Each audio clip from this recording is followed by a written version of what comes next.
Welcome back. Time for another segment about vintage mountain bikes being turned into gravel bikes, all-road bikes, adventure bikes, all-day bikes, anything bikes, rat bikes, whatever you want to call them.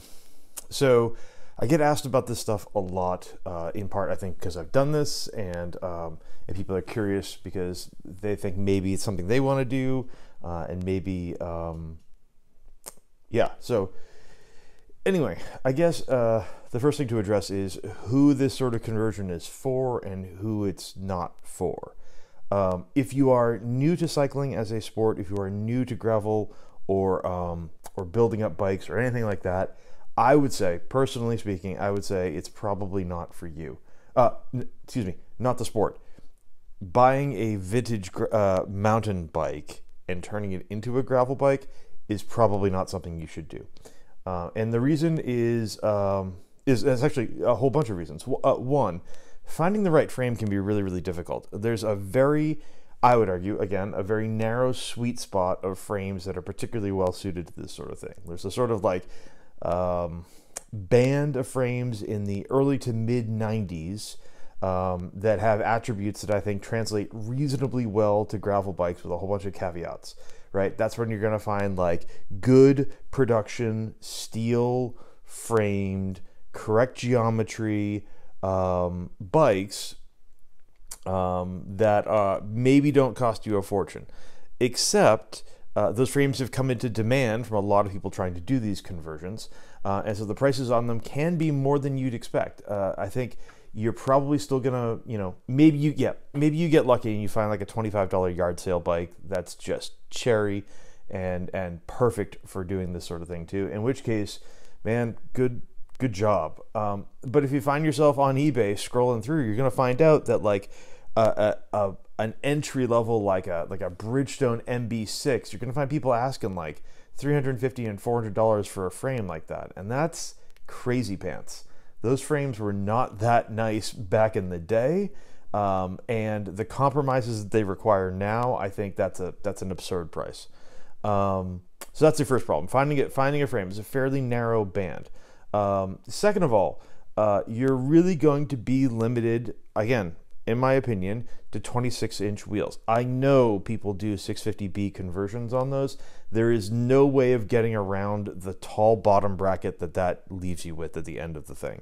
Old mountain bikes, 26-inch wheeled mountain bikes of that era, have fairly tall bottom brackets in the first place, and you put 650B wheels on there, and you're going to have a bottom bracket that is a significant margin higher than it was originally intended, which is high in the first place. So it's a very tall bottom bracket position. I don't think they're good candidates without massive reworking for 650B conversions. So you're stuck with 26-inch wheels, which again, I think is a perfectly viable size still, with caveats. Rims are getting harder to find, wheels are getting harder to find, tires can be tricky at this point. I mean, I know a lot of people are running dirt jumping tires, which I would argue are not the same use case as a gravel tire, really. There's a couple of upsides there. There are still good 26-inch wheeled gravel tires available. Renee Hurst is doing their Rat Trap 2.3s, and I know you're thinking, oh, that's a great tire. Yeah, but it's like $80 or $90 a tire, and it's a 2.3, and those same frames that we're talking about, my 93 Bridgestone isn't going to fit a 2.3 in the back of it. It just does not have the clearance back there, particularly if I want to run fenders on it, and I do. So that tire is problematic. The more recent saving grace for this is that Panaracer actually came out with the Gravel King SK in a 26-inch, which is a delight. It's what I'm using right now. It's a really, really lovely thing. Likewise, Simworks, I think, has a Panaracer Homage tire, which is like a 1.95, which is skinnier than I would really like, but it's a totally lovely tire, totally decent, and like a proper gravel tire. So you're going to be limited to 26-inch wheels and all that comes with that. So just, you got to be aware of that, right? That's the second problem. So finding a frame's a problem. Limited by wheels is a problem. Parts are a concern, right? So if you are me and you've got a pretty deep parts bin to dig through, there's a decent chance that you're going to be able to root around in there and find most or all of what you need, with maybe a couple of key pieces that you need to pick up to really do the translation, right? In my case, I had the frame, I had wheels, I had crankset, I had chain rings, I had seat post, bottom bracket, rear derailleur, cassette, front derailleur in my case. I had, at least to begin with, I had a stem and handlebars. So what I really needed to go get was a set of STI brifters, like brake shift levers for road bikes. I didn't have, the only ones I had around were Campagnolo, and that was the translation I wasn't willing to make. And that was all I really needed to do my initial proof of concept. If you look at older pictures of that bike, where it's got a salsa stem and stuff on it, that was basically a full-blown parts build. All I bought was the brake shifters, and that was it. Bike was up and running, and it was delightful. When I went full bore on it, which is how the bike sits now, with a wider handlebar, I'm up to a 46, and with a taller stem to get me a better position and all of that, I had to go buy a stem, I had to buy handlebars, because you're not going to find vintage handlebars in like a 46 or a 48. They just don't exist. No one was making stuff that wide by and large. A stem with enough rise wasn't something that you're going to find in a parts bin, so I had to go buy a Velo orange one, which is delightful, but you got to go get that stuff. But you're talking about, if you don't have a deep parts bin, you're talking about really going out and hunting down components, or you're buying all brand new parts to put on this bike, which is a total option. People do resto mods on these things, and they go buy like a brand new parts kit, and that's fine. I mean, there's nothing that stops you, I suppose, from putting Shimano like GRX on your vintage bike. Brakes might be a little iffy there. You're gonna need rim brakes. You're not gonna get discs on the thing, so you need to be cognizant of that. So yeah, that could cost a lot. Even me just tracking down the right stem and the right handlebar. I needed a headset eventually. What else? There was something else. Oh, and a new set of brakes. That's a couple $100 for just those parts. And I had a full drivetrain essentially. So it can be very, very, very expensive. If you've got deep bins, if you've got gear stashed, if you've got old stuff around, yeah, man, you could totally cobble something together and maybe it works for you and maybe that's something you enjoy doing. If you are new to this genre or relatively new to the sport and you don't have those bins, honestly, I think you're probably better off going out and buying a fully modern gravel bike, even a less expensive one, and riding that and not having the limitations of wheel size or geometry or old componentry and all of the joys and heartache that comes from that. I think that would be a better turnkey experience for the vast majority of people. And that's not even addressing the fact that even if you, like me, have gotten lucky in that you've got deep parts bins and you had the frame and doing this translation was relatively easy from the get-go for me, it's still limitations there for me. The geometry is not really quite gravel geometry, right? My bottom bracket is higher than a proper gravel bike.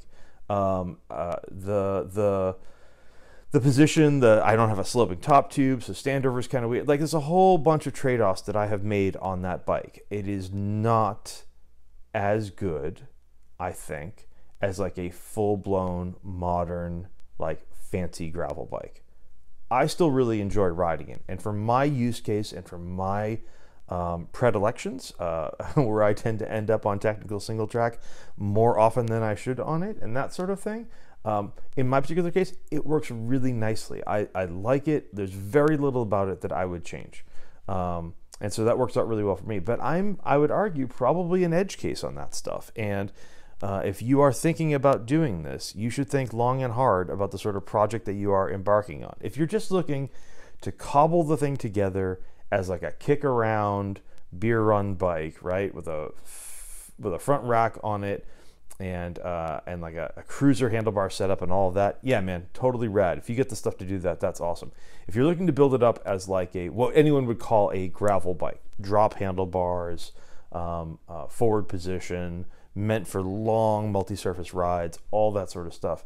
I would think really hard about doing it. It's worked out well for me, but you know, I had almost everything I needed already in the shop to do it, and it cost me very little to do that initial thing. Again, since then, as I've gotten into it, I picked up a wheel set for it, the headset, the new stem, the new handlebars, new brakes. There have been a bunch of parts that have gone onto that bike to get it to where it is now. And you know, I think if you weren't someone like me with a long history in the sport and a history of amassing a bunch of stuff, I think you're financially and performance-wise probably better off not making that compromise and not embarking on that project, and instead going for the new bike. Probably. If you've got the vintage bike in the garage and you've got deep parts bins, it can be a really fun project. It can be really rewarding. You can end up with something a little bit special. You can feel like you are getting more life out of a bike that you have had for a long time, that you've enjoyed for a long time, and that can feel really rewarding. So I'm not trying to say you shouldn't do it. I'm trying to say you should think hard about doing it, because it is not as cheap as people often make it out to be. It is not as transparent. It's not as simple a translation. You know what I mean? And even if it all goes really well, I got really lucky with a lot of that. Even if the fit can be made to work, even if the parts can be made to work, even if all of that stuff is there, you still end up with a bike that has real and meaningful consequences and compromises in the riding, right? Like 26-inch wheels don't roll as smoothly over stuff as bigger wheels do. You're gonna have braking choices to make, right? Like I can't ride the same way with rim cantilever brakes as I would with, you know, hydraulic disc brakes on the bike. So you accept these, if you're willing to accept those compromises, if you're willing to accept the compromises in the geometry and so on and so forth, they're totally lovely, and I think they're fun. But if I would not use them as an entry level into the sport, I guess. You know, if you're thinking about your first gravel bike, I think by and large you should go get a gravel bike and not try to make one out of something.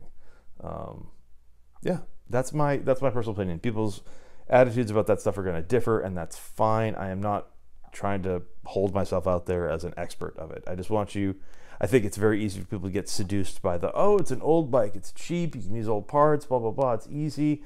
And it isn't as cheap as you think, and it isn't as easy as you think, and again, you can end up spending an awful lot of money to get the thing to work, to have a bike that isn't as modern and isn't as capable as a bike off the shelf would be. So stuff to consider, okay?